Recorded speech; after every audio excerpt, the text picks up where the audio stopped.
continues next week. I can't believe what we have witnessed. Hi, George. No, that's not right. Hi, Dave. I don't know what to say, and I don't know how to say it. But I will say I'm very proud of you. It's senior day. I'm very proud. I'm going to get emotional here. So I'm just going to say, do what you do. Always remember that I love you, and I'm here with you in spirit. God bless you, and go Buffs. Hi, everybody. Welcome into the Buffalo Stampede. I'm voice of the Bus, Mark Johnson. It was a good senior day for this guy right here and the other three seniors in the Colorado Buffaloes basketball team as they knocked off UCLA, completing the season sweep, in fact, of the Bruins, 80-76, the final on Sunday. Senior day is always emotional.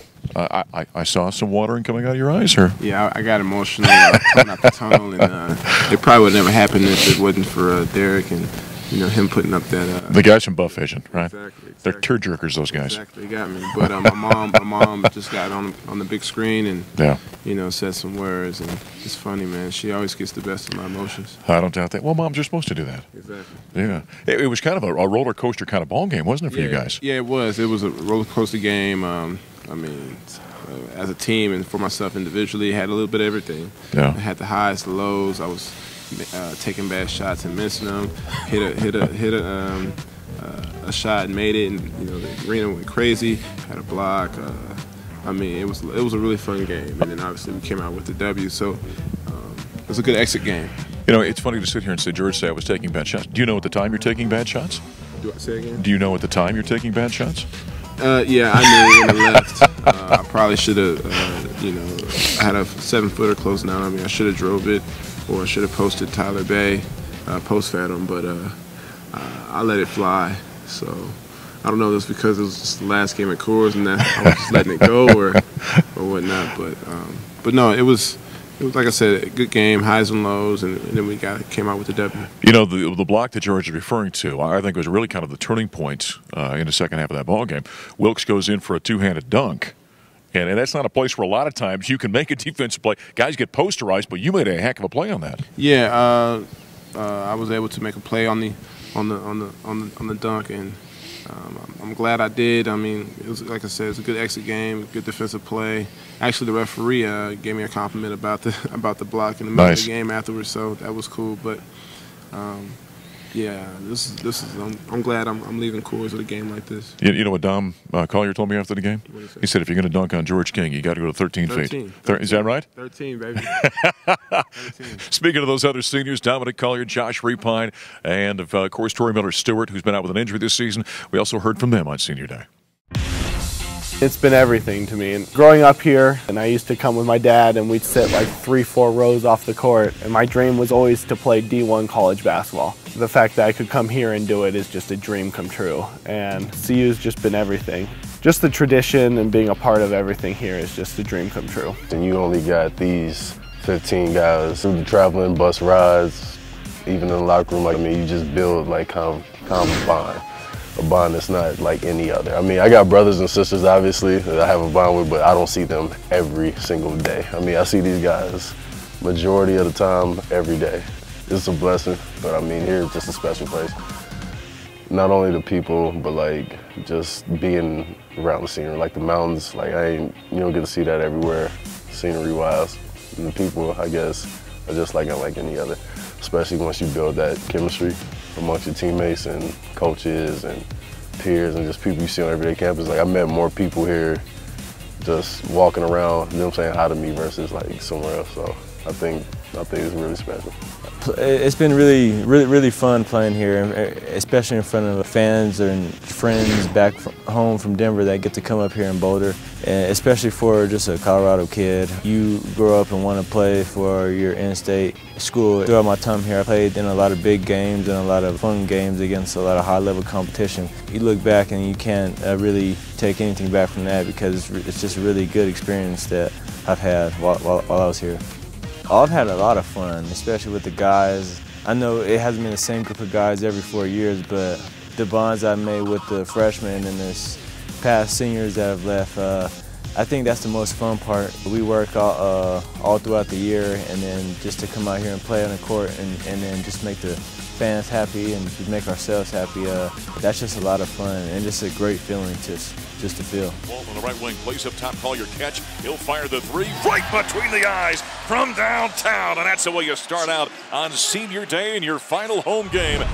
Good to hear from the three other seniors. By the way, it was kind of cool after the speeches post-game, by the way, and George was the last one to talk.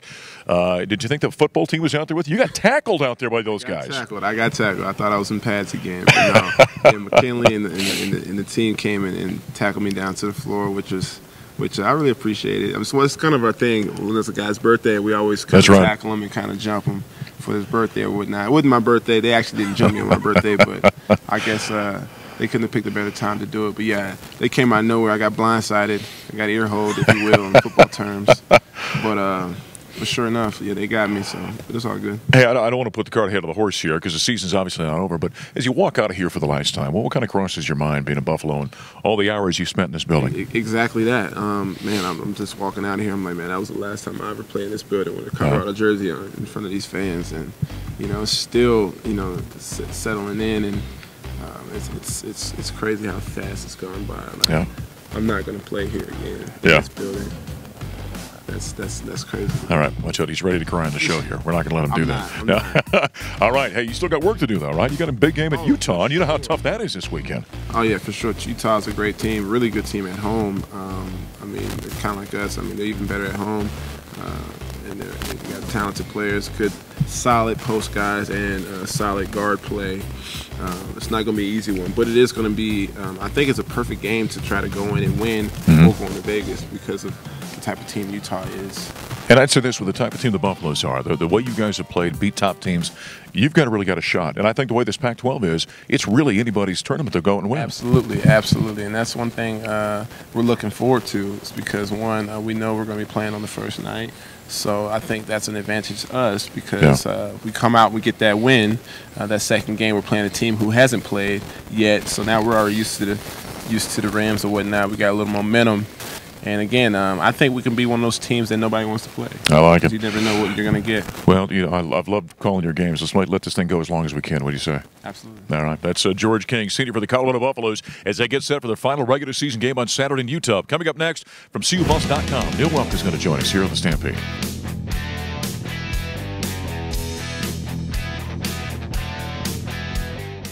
Second down and 6 with a 21. Play action. There it is. Lofts it over the top. Wide open. Juwan Winfrey, the 50. And it's a foot race. 35-30, 25-20, 15, 10, 5. Touchdown. Welcome back once again on the Buffalo Stampede here in the IPF. I'm voice of the Buffs, Mark Johnson. Neill Woelk of CUBuffs.com. Colorado football team, as we're sitting here today, 3 spring practices into spring ball after a 5-win season. Well, you've been here watching and analyzing. What have you seen so far? A lot of competition, Mark. Right. I think across the board, just about every position. I think this is maybe one of the more wide open springs as far as competition goes. Spots, playing time, spots open on both sides of the ball, and maybe as talented a competition as they've had here, just because there's a lot of junior college guys that came in and are really pushing it right away. Don't you think, now we're looking at that quarterback position, that's always the topic of conversation when we talk football, obviously. With Steven Montez going into his junior year, his second year as a full-time starter, I think the staff really wants to see him kind of elevate and take control of things. Yeah, I think this is a big year for Steven, both on the field and then also in the leadership realm, I guess you'd say. Sure. They really want to see Steven take that next step, learn all the little nuances of playing the position, and also, as Kurt Roper said, it's a lifestyle. Playing quarterback is a lifestyle, and he has to take it to that level. Who knew quarterbacking was a lifestyle? I knew it was a position, but it's a lifestyle. Who becomes, speaking of lifestyles, the lifestyle of being a leader in this team, and maybe you just answered it, but with Philip Lindsay not being here, that's a huge void from a leadership standpoint. It is, and that's going to, it's funny, I was, you talking about leaders, I was talking to Sefo Lufau, who was in here watching practice this morning, the old quarterback, and Sefo and I were talking about who's going to assume that role, and I think that's going to be decided this spring and then all into the off-season conditioning, who are going to be the team captains, who are going to be the guys that, that lead this team. team, and certainly Steven is right up in there with that group. But there's some upperclassmen on both sides of the ball that need to do that. You really think the last, speaking of Cepho and Phillip, two guys in a row that were fantastic leaders for the Buffaloes. I don't know if they've got a guy like that. Maybe they can develop on this football team getting ready for that spring showcase on March 17th. Speaking of spring ball, Mike McIntyre had his press conference last week and obviously was looking forward to these practices for his football team. All right, well, we're excited about spring practice starting, and our guys have been working extremely hard in the weight room. Drew Wilson and those guys have done a great job with them. We had a few guys that had some injuries, got operated on, that won't be out at spring practice, but we're excited about getting out there. The staff's been working extremely hard, getting ready for it. Well, one of the things that helped us was getting those young men in January, so that helps. You got 9 of those guys. That bumps up some of those freshmen and get more reps and more opportunities, which would be good on that side of it. So we got enough guys to practice well and do well on the D-line and O-line. That's where you're always nervous, to be able to practice enough. But I feel good about all the guys being able to go, and we have plenty of guys to go at it and have a good spring practice. The way our calendar falls for our school and for recruiting, because now you go out in April, you can have official visits in April, May, and June now. So I wanted to have everything done before spring break, so we could, the recruiting side of it, our exams start the first full week in May. So then you push it up to that, and you have the rules. You have to have discretionary period. So it just kind of, I didn't want to. I've split it up before spring break and a little bit after, but I'd rather get it all done and finished before spring break, and then come back and they keep lifting. So we've had a good lift. We had almost a 6-week lifting cycle. We'll keep lifting hard through spring practice, and then we'll have the spring break off, and then we'll come back and we'll have about another 4.5-week lifting cycle, which is good. So we can just keep it flowing the whole time. Of course, we've got the spring showcase coming up for Mike McIntyre and his football team on March 17th at Folsom Field. Showcase, because it's not going to be an actual scrimmage. And, of course, they'll have 2 or 3 practices after that. Making the transition to basketball, Buffs coming off a nice senior day whenever UCLA as they sweep the Bruins. Now they head off to Utah, and then the tournament. Postseason play is really going to be dependent upon what happens here the next couple of weeks. Yeah, they need, a great game against UCLA. Played very well, did all the right things, played good defense, shot the ball well, limited their turnovers, did everything they needed to do, and beat a good UCLA team. In fact, that's the first time in Colorado history that they've swept 2 games from UCLA in the same season. So, very good win there. Big game coming up. How can they do on the road? They haven't played well on the road this year. They need to go to Utah and get a win there. Get some momentum going into the Pac-12 tournament. And this is going to be a really interesting Pac-12 tournament, because I don't think there is a team in this tournament, Mark, that you can say, yes, that's who's going to win it. Yeah, well, what's going on, the black cloud of our college basketball, we don't know who exactly is going to be playing in the tournament. Or coaching. Right? Or coaching, for that matter. And so it really becomes an interesting, I think, week in Las Vegas. And, as Neill mentions, not only the Buffs never swept UCLA, nobody else in the conference swept UCLA this season. Looking forward to the end of the basketball season coming up. Coming up next, it was a great home opener for the CU lacrosse team. Head coach Ann Elliott will join us next here in the Stampede. Back once again on the Buffalo Stampede. Great home opener for Ann Elliott and the women's lacrosse team. They went 17-12 over San Diego State, the team they were in the same conference with previously. That happened on Sunday. Congratulations. Nice home opener. Yeah, very exciting. Exciting to finally be home and play and come out with a win. Yeah, you guys started 3 on the road, by the way. What, 2 of them, or 1 of them on a neutral site, and the other 2 were on home courses. Kind of take us through the start to the season. Very high-level competition. You kind of jumped into the deep end of the pool to start out here this season. Yeah, definitely. I think going on the road, we want to play the best teams we can play, and I think it gives us a lot of experience, but definitely tough stretch. I think we had 3 games in about 7 days, and all on the road down to Florida, quickly back here and over to Northwestern. So not necessarily the way we want it to end in terms of wins and losses, but I think in terms of experience, what we're learning and how we're continuing to grow, a lot of good things. So early in the season, what are you seeing? What do you like about your team? Where do you need to work on? Yeah, I think early in the season, we have a lot of new players and a lot of players that are stepping up, and they're learning. I think every game, every practice, we're learning a lot more about who we are and our roles, and it's exciting. I think, yesterday with San Diego State, it was exciting to see some of our midfielders step up offensively, defensively, and making plays, and, I think that's something we're going to need to continue our success and just continue to keep getting better. Yeah, Darby Kiernan, in fact, had 5 goals for the Buffalo. She played well. Yeah, Darby played great. I mean, Darby, I think, underrated. Plays great every game, and does a lot for us. And I think as a whole, just continuing to lead out there and push everybody else to continue to get better and keep pushing. You feel good about the leadership on this team? Yeah, I think, we're young in leadership as well, but, we're growing again every day. And we've had a lot to deal with and dealing with it off the field and on the field, but I think they've done a great job so far and a lot of good stuff to come. So the Buffaloes get that nice home opening win, 17-12 over San Diego State. Afterward, we had a chance to catch up with the Buffaloes' Sophia Castillo. Hey, Sophia, congrats on the win today. So you played 3 away games. What's it like to come home and play at Kittredge Field in front of the home crowd? It definitely feels good to be back on our home field. I mean, to have our first 3 games be away is definitely not easy. We made what we could out of it, but it felt good to be back on our own field. So San Diego State is technically a non-conference game, but you guys have played them before in the MPSF. Did that help at all getting ready for this game, knowing you've played them before? Yeah, definitely. We've played San Diego State a few times now, so we kind of know their tendencies, a little bit what they do. We definitely needed to work a little bit more on looking at their film and taking advantage of that.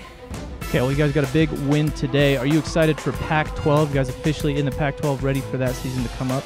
Yeah, it means so much to be a part of the Pac-12 now. I think that gets everyone super excited and definitely feels a little bit different being a part of that big conference. There's post-game comments from Sophia Castillo after the Buffaloes' 17-12 victory over San Diego State. How about Sophia? How about her role in this team? Yeah, I think, as a junior this year is getting a lot of playing time, starting for the first time playing offense, playing in a different position in our offense than she has normally, and just really is out there trying to learn and create for us. And I think she's done a great job, as so many of our players are offensively. I think that we had a lot of shoes to fill that we lost last year in terms of leadership down there and just in terms of points. And they've done a great job. Well, I was going to ask you, you had such a solid goal effort the last few years with, Paige Songston. Who replaces her kind of in this team? Yeah, I think, right now, as a whole, defensively, we're focusing on just trying to do the little things and do better. And we're working on that with some young midfielders and new players. And then in terms of the goal, we have Sophia and we have Julia. Both of them have started this year. They've played pretty equal in terms of time, and they keep getting better and pushing. And it's a position that we're really working on and continuing to push and want leadership out of there. Coach, how does this transition to the Pac-12? How does it affect your program, do you think? I think it's really exciting. I think the exposure we get, I think just how excited our players are to play for a Pac-12 championship and in that conference, being able to play every team twice on the road and at home really allows us some great competition in our schedule and some neat rivalry. So we're really excited about that. Well, like we said, it's good for the Buffs to be home. You got another big one coming up with Virginia Tech this weekend. Yeah, we're excited about Virginia Tech. They just had a big win over Duke this weekend. They're a great team. They're a tested team. They've played some great competition as we have early on. So we're really excited to add them to our schedule this year and get to play them out here in Colorado. All right, like it. And it's always good to be at Kittredge Field. Yeah, always good. Without question. Good luck this weekend. That's Ann Elliott, head coach for the women's lacrosse team here at the University of Colorado. Coming up next, we're talking track. Andrew Ghizzone just brought home some hardware after a great performance this past weekend.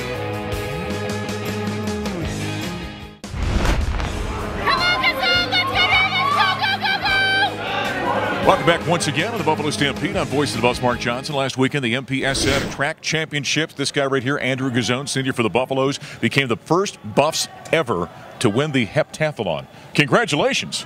Thank you very much. That's a heck of a weekend for you. Yeah, it was great. You felt good going in the competition? I mean, you were feeling okay heading into the event? Yeah, I was feeling really prepared, and my coach got me ready. So. Okay.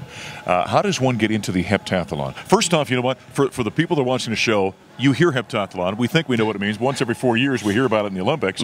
What exactly is the heptathlon?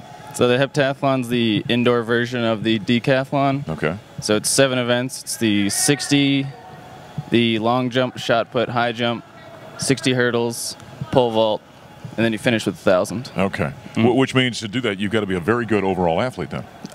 That's the gist of it, yeah. That's the gist. Now, how does one get into that? I mean, obviously you were a track athlete growing up, so you were competing in a lot of events. I was actually a distance runner in high school, and I was also a gymnast in my youth, so I just kept asking my high school track coach, like, you think I could do that? You think, like, the pole vault looks cool? I bet you I could throw a javelin, something like that. And he's like, I don't really think you can, but go ahead and try it out. Thanks for the positive reinforcement. So he was like, listen, if you throw it this far, I'll let you keep doing it. If you jump this high, I'll let you keep doing it. Yeah. And I just kept hitting that mark and kept going and going. And then I tried a few decathlons in high school, and ended up working out for me. What would you say is the most difficult discipline to master out of the 7, though? Probably the pole vault is really difficult because you gotta work with an implement that's fighting against you the whole time. Yeah. And that sense of aerial awareness doesn't just come naturally. So flipping yourself upside down and then trying to get over a bar, that's probably the most difficult ones for people to pick up. We're going to break news here, and I'm going to shock everybody. I actually pole vaulted in high school. Really? Yes. So I know you're shocked as well, just like everybody watching. Totally stunned. But when you get to the level of where you're actually, because young pole vaults, you go up, the pole never even bends. It just kind of flips you up over the top. When you start to work with a bend, does that change everything in the pole vault? It does. Yeah. The timing gets completely thrown off, and you have to learn how to rock back and get your feet over your head. So, yeah, I mean, it changes everything. But luckily, I've been doing it long enough that I have a good feel for it. What's your strength in the heptathlon? My strength is actually the pole vault and the 1,000 meters. So those are the last 2 events of the heptathlon. Right. That's usually where I make up most of my points. So going through the weekend, were you feeling good? Were you leading early? Did you have to come behind? How did kind of things unfold for you? So actually, I wasn't leading until the last event. I was actually 150 points behind day 1, and then I tied the guy in front of me in the hurdles. Then the second to last event, pole vault, I made up 90 points, so I was still 60 points behind going into the 1,000 meters, and I had to beat the guy by 7 seconds in the 1,000 meters to win the whole thing. Wow. And ended up running 8 seconds faster than him. Fantastic.